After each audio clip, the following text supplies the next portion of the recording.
And we take for granted our vision, and even in this country, going blind is not easy. It's not fun. There's nothing good about it. But going blind in the U.S. is very different than going blind in a village in India or a village in Africa. And if you're blind in India in a small little village, people get cataracts and glaucoma at a very early age. So you could realistically go completely blind in both eyes at the age of 50 or 60. And you could still have the potential to be a very contributing member of society at the age of 50 and 60, 70, 80. And so you take people that have the ability to really contribute to society at 50, and you remove them from being able to contribute in a meaningful way sometimes, because they're blind, and a lot of times from preventable causes.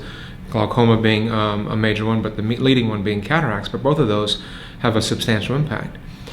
And if you're blind in the US, you have a seeing eye dog, you have crosswalks, you have social services that can help you. But if you're blind in a small village in India or a small village in Africa, there are no crosswalks. There are no seeing eye dogs. You have a seeing eye child. And what typically happens is the grandson or the son will lead the father or grandfather around. And so you're depriving the grandfather or the father of being a productive member of society, and then you're also depriving this 5 or 10-year-old boy of a childhood.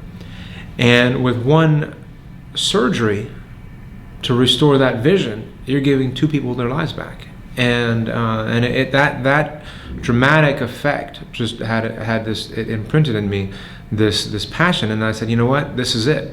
And I said, I don't want to do internal medicine. I didn't want to go down this road. I need to go into ophthalmology, and I need to explore this further. And cataracts are the #1 cause of blindness in the world still, and they can be fixed with a relatively safe surgery that oftentimes takes anywhere from 5 to 10 minutes on a straightforward case, even in Africa, even in India.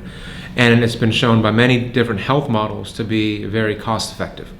It's a surgery you can go, you do it, you can train people to do it, and then you send the patient back to their village the next day or a few days later, and they need very little follow-up. It's a home run, it's a slam dunk usually. We don't have that for glaucoma.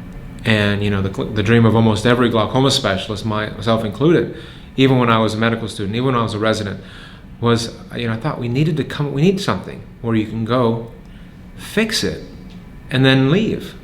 Because, here we can have a patient come and see us every 3 months. You take your drops, great, Miss Jones, that's wonderful, see you in 3 months, see you in 3 months, and it's easy. When you're in a small village in Africa, in China, in India, you can't do that. People don't have access to healthcare. They don't have the money to buy the medications. They don't have the facilities to even store the medications, there are many barriers to preventing the usage of medication. So there are some people who think glaucoma is a medical disease, but a lot of us feel that glaucoma is truly a surgical disease and that it needs to be fixed surgically.